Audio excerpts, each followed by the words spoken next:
All right, everyone. So we're back and now in the Fusion 360 design workspace. I thought that for some of us it would be helpful just to see the finished part together to have as a reference before we all model it afterwards.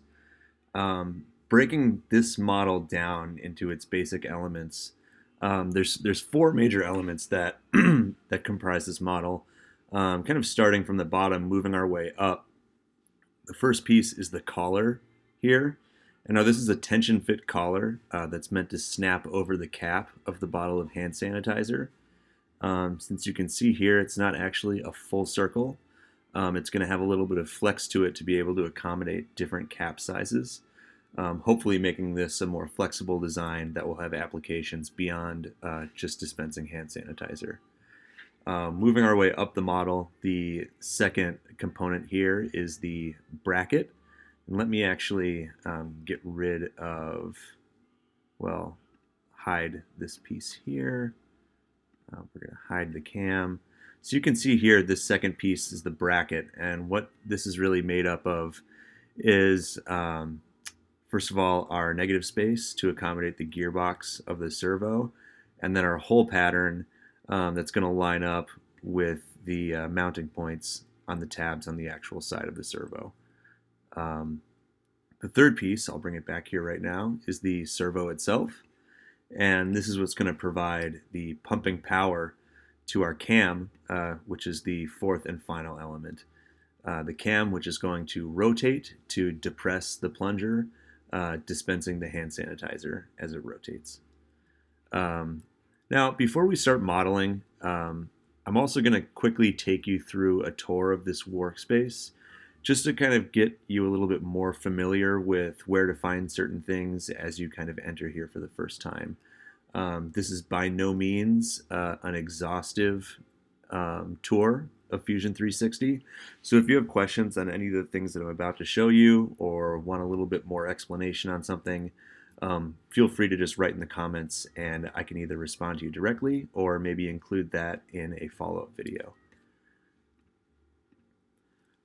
So the first element that I want to take you through is just this here on the left-hand navigation, and it's called the browser. And this is where we're going to be able to toggle either 3D models or 2D sketches on and off. It's going to contain all of the construction lines, which we'll get to.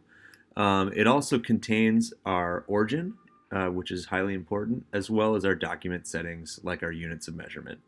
It's really important to establish like a standard for your unit of measurement, because if you move this model into another program and the units don't match up, you could start to encounter some weird sizing issues. So the first thing that I do whenever I open Fusion is I always make sure that my units is set to inches. I'm just used to the imperial system. If metric is more, your speed, that's totally okay too. The origin here, this is important. You can see here there's an eye icon on the left of all of these, and that's just to toggle it on and off. Your origin is going to be where you will start making your first sketches. All of the three-dimensional shapes that we see on the screen here now began as two-dimensional sketches, and that's kind of a fundamental aspect to how you use Fusion. So in order to create this model here, you can see further down the browser, I've got a series of sketches that sort of highlight the model as I scroll through them. So you can see that these sketches here were drawn first in 2 dimensions, extruded into the 3rd dimension, and as you extrude a shape, as you extrude a sketch or maybe join multiples together, they become bodies. So right here, we've got the chassis, which I can toggle on and off, the cam, which is depressing the plunger, and then this servo, which I actually imported from another 3D modeling website, just as a stand-in so that I can better visualize where the servo needs to be mounted and how it fits into the overall design. But the servo itself, you can see here, contains its own origins, bodies, and sketches.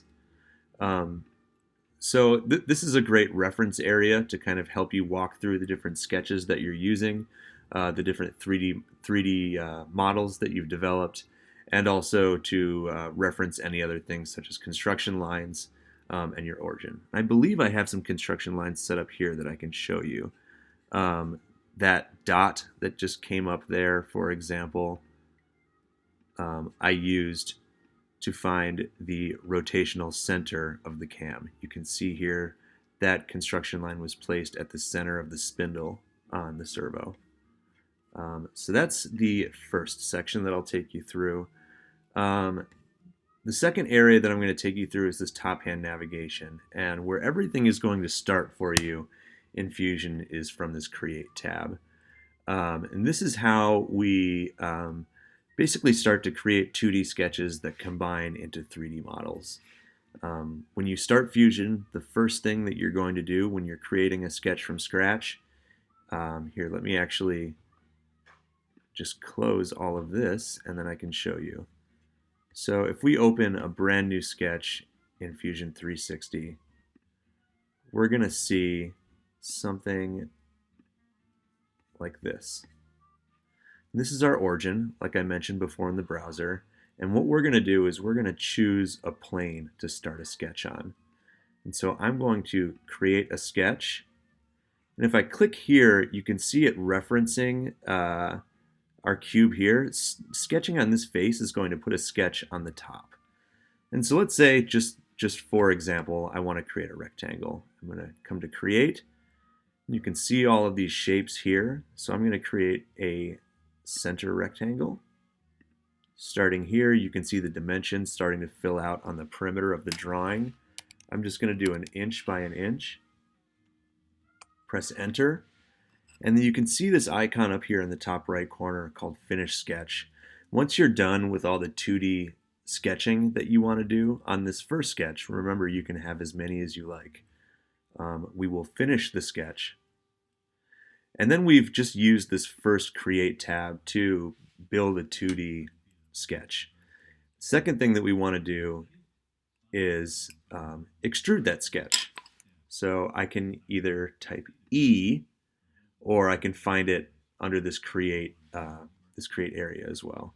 And this is going to take our 2-dimensional sketch and it is going to extend it into the 3-dimensional world. If I hit OK there, you can see actually another body has been added to the bodies in this file, and it's a cube. So I'm going to turn this body off and just toggle the rest of the stuff on, so that you're able to see kind of how we were building in space. So that's bodies, or I'm sorry, that is the Create tab. After you've already begun creating 3D objects, the next tab that you'll be working in oftentimes is in Modify. And what you're going to find here is commands that allow you to basically like perform tasks on 3D models. So say, for example, we already have a shape made and we need to round off the edges, for example. I think we covered this earlier in the semester. That would be called a fillet. And so I'm going to select fillet, and then if we zoom in on the model here, you can start to select faces that will receive this fillet.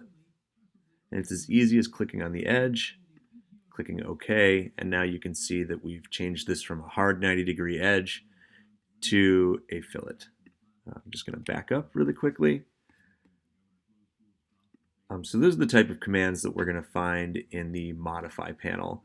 One really important command in this panel is Combine. I think something that we always talk about in class is that one of the really important principles of 3D modeling is building very simple 2D shapes and either adding them or subtracting them from one another. This Combine feature, for example, was very useful when I needed to create how the cam was going to mount to the servo. The servo had a splined shaft, and so I used that shaft as a tool to cut the negative in this cam. So always kind of keep in mind how you might combine simple shapes or combine even complex shapes with simple shapes to kind of do some of the heavy lifting for you. Let me just toggle some of these bodies back on here quickly. The next panel I'm going to show you is Inspect. And this is helpful for, you probably guessed it, measuring things. But it can also be really helpful for seeing hidden pieces in your drawing.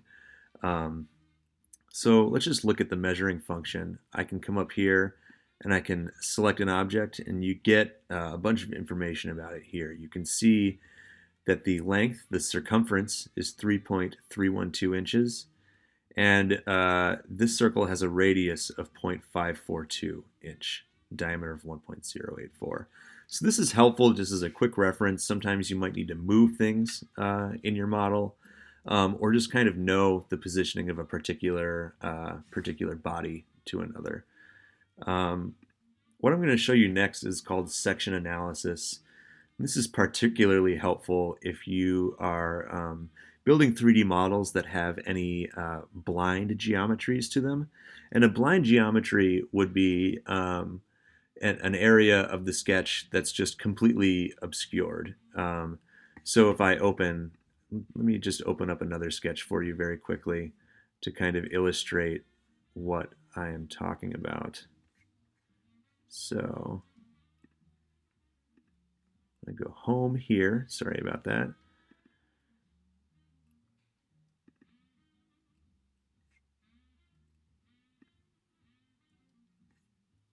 Okay, so I've opened up this model here, and a blind geometry would be like the interior of this hole. You know, no matter how you flip it, you can't find like a really good way to look in there. And so using the Inspect tab on this model, we're going to do something called a section analysis. And the first thing that you do here is you select the face that you're going to be sectioning from. If we want to look at this in a top-down sort of section analysis, I'm going to click on this top plane. And then I can sort of drag this right here is a construction line that I'm able to drag to see different slices of the model itself. So that's how the section analysis tool works. I'm just going to jump back to this model that we were working with before. Oops. The last thing that I want to show you is this piece down here. And this might look like a lot of kind of hieroglyphics to most of us. But what this is our revision history. And it's a really powerful tool within Fusion.